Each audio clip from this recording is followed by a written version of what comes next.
If DNA is mutating, it would be enormously dangerous. Stay out of my way. You're losing it, kid. Welcome back, everyone. It's Charlie. Marvel and the director of Spider-Man Brand New Day released the full opening scene of the movie as part of a larger feature explaining what's going on with Peter Parker and his friends at the beginning of the movie and what the story of the movie is fundamentally meant to be about this time. I know there's a bunch of questions about how this is going to tie in with Avengers Doomsday and Sadie Sink's brand new character because Robert Downey Jr. seemingly confirmed that Spider-Man will be in that movie, so we will break it all down. If you're brand new to the channel, be sure to subscribe to get all the videos. Still kind of wondering which version of Spider-Man is going to be in Avengers Doomsday. Destin Daniel Cretton, the director of the movie, did a larger feature for Brand New Day to explain what the movie is about, explaining Peter's arc during the movie, and as part of that, he released the first 3 pages of the script of the movie, basically the entire opening scene of the film, as well as a bunch of other details too that are inside the script. The copy that he released also has script notes on it that Tom Holland wrote himself while they were filming the scenes, as well as he, the director of photography, and Zendaya. So all the different notes here that are written are just to give extra context while they were filming the actual scenes to explain things to them so they understood what they were actually doing and what all these things meant. But they also reveal a couple of details in this too. Really good example of that is how Peter is making his technology now that he doesn't have Iron Man's resources and Stark Industries' help. So we will break that all down as we read through the opening script here and point out all the big reveals and all the extra details that are in their notes too. A whole lot of zooming and enhancing on a lot of the details here. Starting at the beginning, the first big one here, literally with the opening Marvel Studios logo titles, notice it says the script calls it the Marvel Flip card, the one that plays before every Marvel movie. They always change it in subtle ways based on the movie that it's playing before.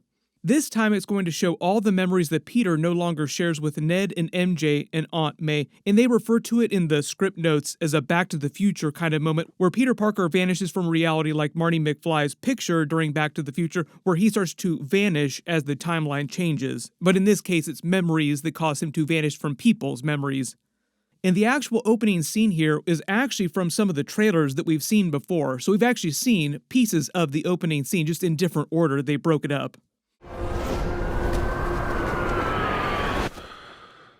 The movie actually opens with him speaking over black frame here, and it's him reading the letter that he wrote to MJ, the one that he brought to the donut shop at the end of No Way Home, that he decided not to read her at the time, and he's been trying to work up the courage to read it to her in present day, 9 months after No Way Home, so Ned and MJ would still be enrolled in MIT at this time.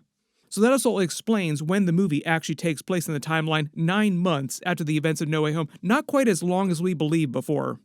He reads the letter, "Hi, my name is Peter Parker and you don't remember me, but I have something to tell you that's going to sound crazy, but it's the truth, and I know you're going to believe me because you're very good at telling me when I'm lying." And then the picture fades into Peter's apartment 9 months later, and you notice it is full of a lot of stuff just because he's been really busy being Spider-Man 24/7, so doesn't have a whole lot of time to clean, and he's been accumulating a lot of stuff as he builds his own tech. That's probably the biggest detail here too, is how he's making all of his tech now.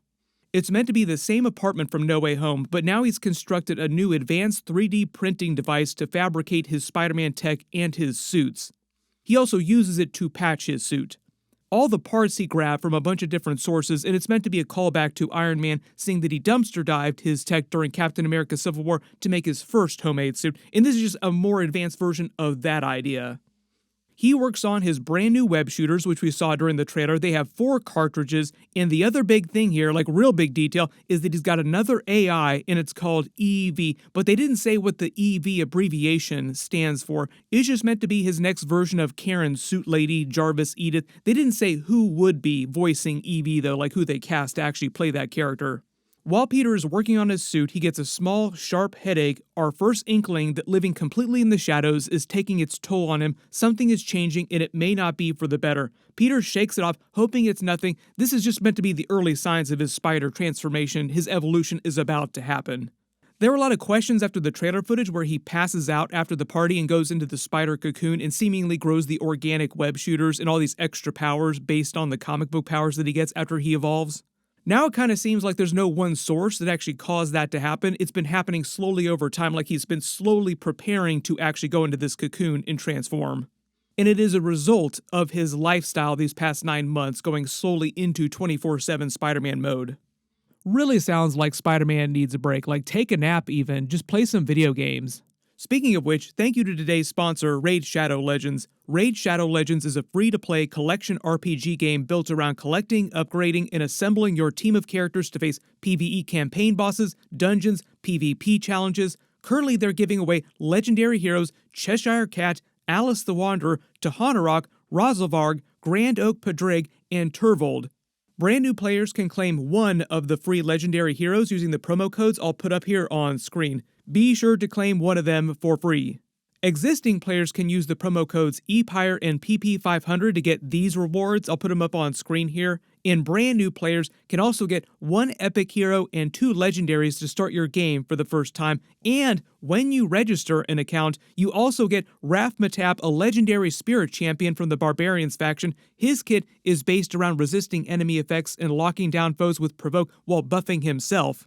Then when you reach level 10, you unlock Alure, an epic magic attack champion from the Demon Spawn faction. She's great against bosses that can be turn meter controlled. Click my link to download the game. I'll put it up here on screen and down in the description below. It's available on mobile, PC, and Mac, so get all the free stuff they're giving away and enjoy the game. So I think it's meant to be a comp to in real life when you work too much, like you don't get enough rest, you don't have enough socializing, you just don't have a healthy lifestyle. Slowly your body starts to react in really messed up ways. And this is basically Spider-Man's version of that. His body reacting to his very unhealthy lifestyle these past 9 months. Then they bring back the Lego Emperor Palpatine from Spider-Man Homecoming. He brought his figures with him at the end of No Way Home, and they just reminders of his friendship with Ned Leeds, his friends in general. He gets an alert on his phone to leave flowers for Aunt May at her gravesite, which we also see later in the trailer. He finds the coffee cup that MJ gave him in one of his drawers, and inside is the letter he wrote to her, and he continues reading it. So they break up him reading the letter across the timeline and across a couple different scenes here during the intro to the movie. We used to know each other, we were together as the fabricator finishes patching his suit, because remember, it's a cloth-based suit now. It's inspired by both Tobey Maguire and Andrew Garfield's suits, which they say later in the script notes here. So it's getting damaged all the time. He continues reading the letter, but something bad was going to happen to the whole world, and the only way to stop it was to make everyone forget me. Bing, he gets an alert on his phone, new post from Ned on his social media. He puts the letter down and looks at his phone, a video of Ned in front of a big banner, welcome freshman engineers to MIT. Pretend like you're not the happiest you've ever been in your entire life. I can't. And we get that social media video we saw him watching during the trailer, Ned at MIT saying, first day at MIT, woo, everybody's screaming in the background at MIT. Ned turns his camera to include MJ, who doesn't look happy to be on social media, which is meant to be like a funny moment because she hates social media in general. Ned tries to get her gassed up because they're brand new at MIT, or come on MJ, pretend you're not like the happiest you've ever been in your life.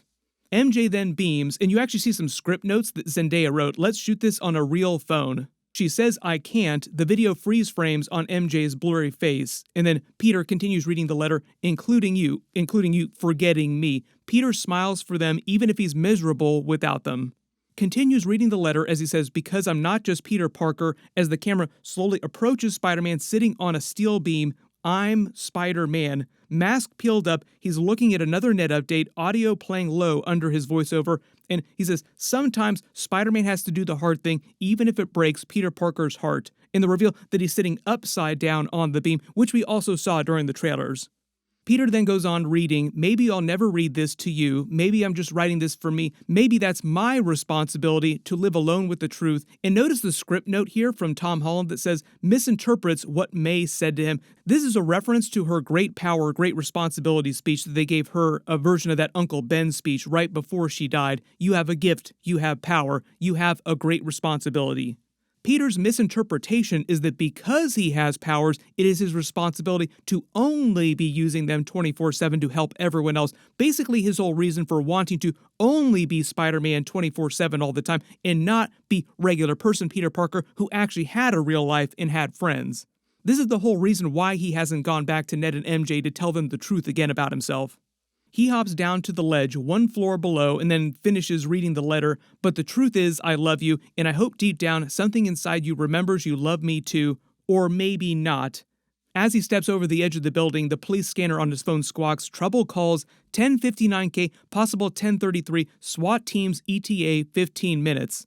What that means is that a 10:59 means an escort convoy and 10:33 means help real quick.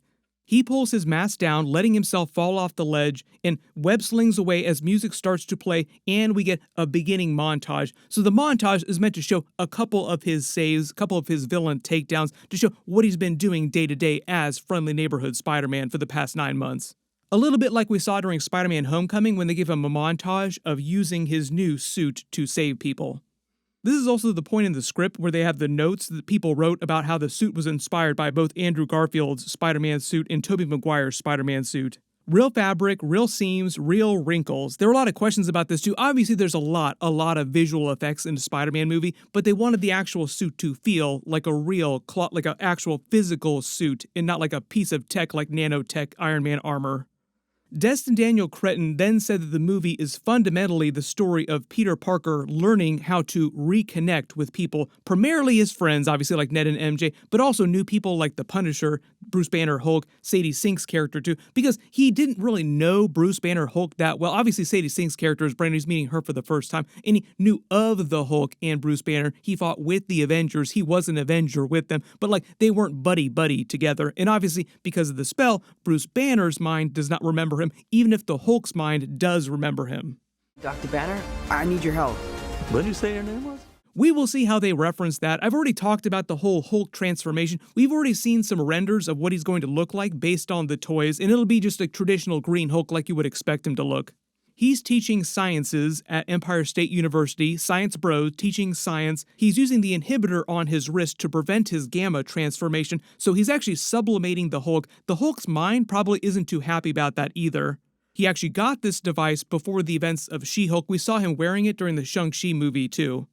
But it seems like at some point it's damaged, and I think people are assuming that Sadie Sink's character, if she is playing a version of Jean Grey, uses her powers of telepathy to force him to Hulk out and then to go back to being Banner. And that is the whole reason why he hulks out in the movie in the first place. Also would explain why he's not in the roster of Avengers Doomsday with the chair watch, because they would probably be arrested because it seems like Damage Control is arresting him here and putting him in the back of this ambulance. So maybe when Avengers Doomsday begins, he's inside the raft or inside the Damage Control prison that we saw during the Wonder Man series, because they were really hyping up that Damage Control prison. So maybe we'll be going back to that at some point at the end of the movie, or maybe that's just where they take Hulk eventually. We also know Spider-Man is going to be in Avengers Doomsday, but we didn't know which version of Spider-Man it would be. There were a lot of rumors that would actually be Tobey Maguire's Spider-Man, so they could have a lot of multiverse moments because they're bringing back so many classic actors for this, and they would just create some excuse at the end of Spider-Man Brand New Day to explain what Tom Holland's Spider-Man is doing and why it's keeping him busy while Avengers Doomsday is happening and why he's not around during that. But recently, Robert Downey Jr. posted this promo of all the actors that are going to be in Avengers Doomsday, the characters, and it had his Spider-Man logo, his new Spider-Man logo. So a lot of people wondered if this was meant to confirm that Tom Holland's Spider-Man would be in Avengers Doomsday. But I kind of think that they just let Robert Downey Jr. post this, and he put a Spider-Man logo on it, and it's meant to be misleading, just so that you don't know exactly what's happening with Spider-Man during the movie. So I do think it's still possible that Tobey Maguire's Spider-Man is the actual Spider-Man in Avengers Doomsday, and they wait till Avengers Secret Wars to bring Tom Holland's Spider-Man back.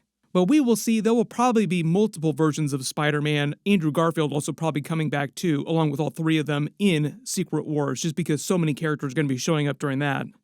Everybody post all your reactions in the comments below, and if you think you spotted any Easter eggs or references in the script they posted that I didn't talk about during the video, just write them below in the comments. Now that we're getting closer to Brand New Day coming out in theaters, they'll start releasing more footage, so of course I'll do more videos as they do release them, so be sure to let me know if you have any special requests for those bonus videos.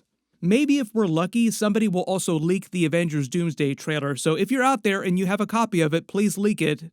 I've already done a couple big videos about the CinemaCon trailers they released for Avengers Doomsday and Spider-Man Brand New Day. Click here and here for both of those. Thank you so much for watching, and I'll see you guys in the next one.